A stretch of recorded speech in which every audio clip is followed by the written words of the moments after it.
একলা হলে বুঝতে পারি ভালোবাসি কত।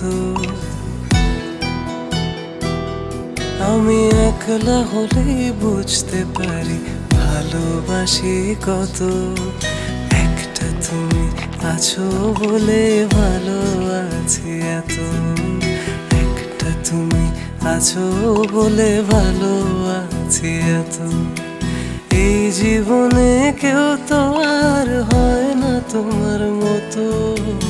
একটা তুমি আছো বলে ভালো আছি এত। একটা তুমি আছো বলে ভালো আছি এত। অবশেষে আমার এই বৃহত্তর বটগাছটাকে আমি ধুয়ে মুছে রেডি করে ফেলেছি আমার ইনডোর প্ল্যান্ট হিসেবে। অনেক বড়, দেখতে অনেক সুন্দর, মাশাআল্লাহ।